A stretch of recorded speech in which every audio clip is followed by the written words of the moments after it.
Chancellor Atharva university के आज Atharva foundation द्वारा और अथर्व यूनिवर्सिटी द्वारा अथर्व कॉलेज में मुंबई के विविध भागों से 100 शिक्षकों का जो और प्रोफेसरों का प्रिंसिपलों का जो सम्मान शिक्षक दिन के पूर्व संध्या पर किया है, उनको साधुवाद करता हूँ, धन्यवाद देता हूँ।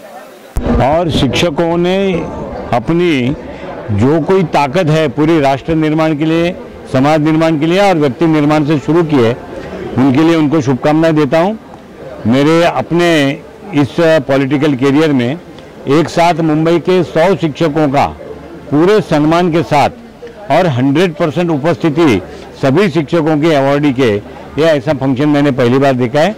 मैं अथर्व फाउंडेशन, अथर्व यूनिवर्सिटी और सुनील राणे जी को धन्यवाद करता हूँ। एक आमदार के तौर पर आपके जीवन में एक टीचर कितना मायने रखता है और क्या लगता है टीचर का कितना बड़ा सहयोग था कि जो आज आप इस प्लेटफॉर्म? देखिए, शिक्षकों का सम्मान इस देश ने पहले से किया है। सांदीपनि के शिष्य भगवान श्री कृष्ण हो और द्रोणाचार्य के शिष्य अर्जुन हो, फिर कुरुक्षेत्र के मैदान में भगवान श्री कृष्ण ने अर्जुन को ज्ञान दिया हो, चाणक्य ने चंद्रगुप्त को दिया हो, रामकृष्ण परमहंस जी ने विवेकानंद जी को दिया हो, गोपाल कृष्ण गोखले जी ने महात्मा गांधी जी को दिया हो, या रमाकांत आचरेकर जी ने सचिन तेंदुलकर जी को दिया हो। ये परंपरा इस देश में पहले से चलकर आई है, सभी क्षेत्र में चलकर आई है, संगीत के क्षेत्र में, विद्या के क्षेत्र में, पेंटिंग्स के क्षेत्र में, सभी क्षेत्र में। तो ये शिक्षक परंपरा को हमेशा विश्व के पटल पर रखने का काम शिक्षक दिन के निमित्त भारत में शुरू हुआ है 1962 से डॉक्टर सर्वपल्ली राधाकृष्णन की जयंती के निमित्त, और इसलिए मैं अपने आप को एक गौरवान्वित महसूस करता हूँ कि इस कार्यक्रम का मैं हिस्सा हुआ हूँ।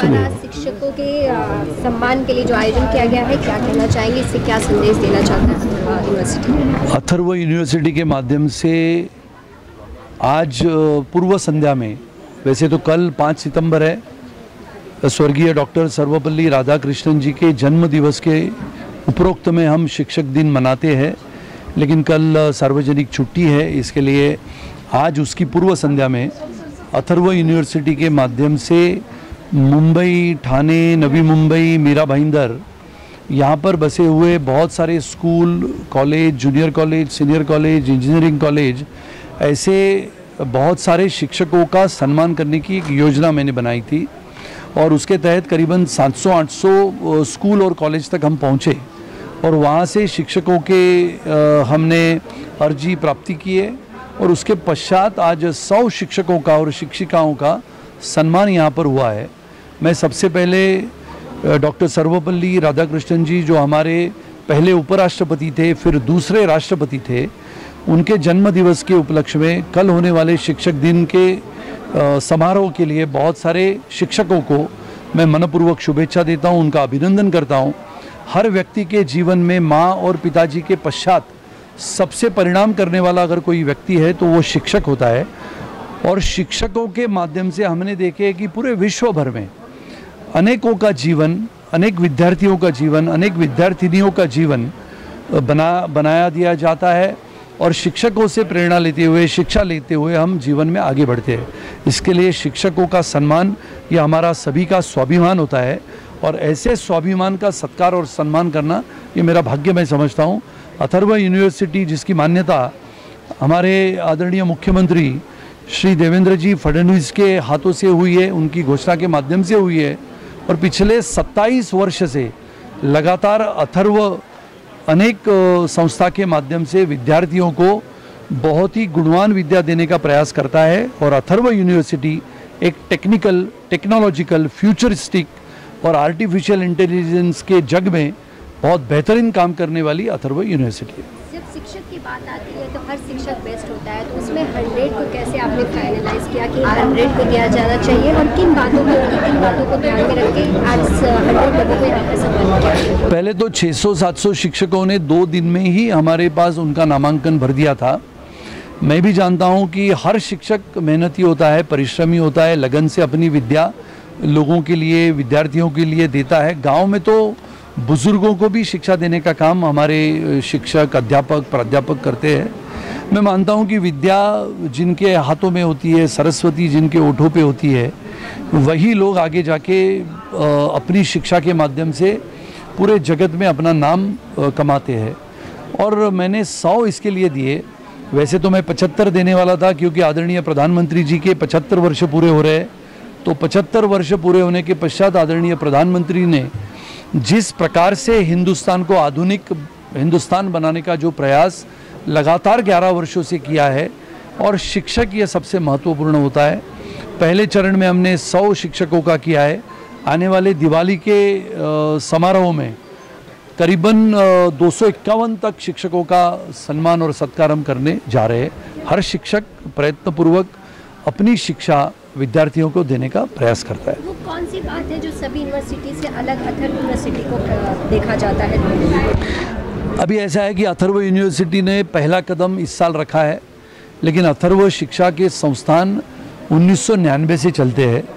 स्वर्गीय गोपीनाथ मुंडे जी की याद हमें आती है, हमारे पिताजी की भी याद हमें आती है, और हमारे आज के भारतीय जनता पार्टी के नेता और तभी के पूर्व मुख्यमंत्री सम्माननीय नारायण राव राणे जी की भी याद आती है। जैसे मैंने कहा कि हमारे आज के मुख्यमंत्री देवेंद्र जी फडणवीस साहब की भी याद आती है, क्योंकि उन्होंने हमको हिम्मत दी है।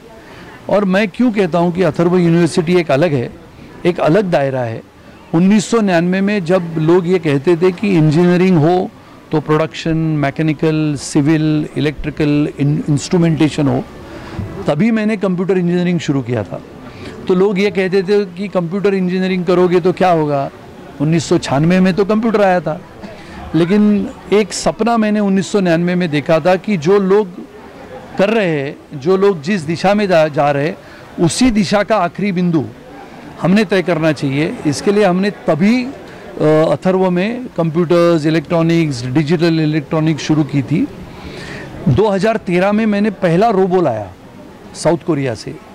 तब लोगों ने मुझे कहा रोबोटिक्स की आवश्यकता क्या है, तो मैंने कहा कि रोबोटिक्स निश्चित इंडिया में आएगा, भारत में आएगा। और आदरणीय प्रधानमंत्री जी की सोच थी कि 2018 में पहले बार पूरे देश का इंजीनियरिंग का सिलेबस बदलते हुए रोबोटिक्स इंजीनियरिंग आया। वैसे ही मैंने ड्रोन टेक्नोलॉजी पे ध्यान दिया। जैसे मैंने कहा कि आने वाले समय में सैटेलाइट एंटीनाज काम करेगी, स्पेस रिसर्च और स्पेस शटल का नया काम अभी शुरू हुआ है, और ये दिन दूर नहीं कि अथर्व यूनिवर्सिटी स्पेस शटल पे भी काम करेगा। इसके लिए हम अलग है लेकिन एक साथ है, एक संग है। भारत हमारा देश है और तिरंगा हमारे हृदय में है। आज भी एक रोबोट लॉन्च किया गया है टीचर्स के सामने, उसका क्या है और उसे किस तरह से यूनिवर्सिटी में? क्वाड रोबोट, जैसे अथर्व यूनिवर्सिटी का टैगलाइन ही है, जैसे लोग कहते हैं आरटीआई का मतलब है राइट टू इंफॉर्मेशन। हमारे लिए आरटीआई का मतलब है रिसर्च, टेक्नोलॉजी एंड इनोवेशन, और हम उसी के ऊपर काम करते हैं। आज का जो क्वाड्रा बोट आता है, जो अमेरिका, मेक्सिको, कनाडा, यहाँ पर सिक्योरिटी के हिसाब से वापरा जाता है। और ये क्वाड्रा बोट डॉग का जो रोबो है, वो आज जो हमने लॉन्च किया, उसके साथ जो अलग अलग रोबोट हमने रखे थे, ये सब मैंने पिछले 11-12 वर्षों से रिसर्च करते करते हमने भारत में अभी बनना शुरू हुआ है। हमने तभी से कोरिया से लेके जापान से लेके हम रोबोज लाते हैं, स्टूडेंट्स को उसके ऊपर काम होता है। और पहला ह्यूमनॉइड रोबो आने वाले 6 महीनों में अथर्व यूनिवर्सिटी बना रहा है। उसका भी दृश्य आपको आने वाले समय में दूंगा। ये टेक्नोलॉजी से भरी हुई यूनिवर्सिटी होगी, और यहाँ से निकलने वाला छात्र या विद्यार्थी न बल्कि अमेरिका बल्कि पूरे विश्व के विद्यार्थियों को ज्ञान देने वाला विद्यार्थी होगा। बिहार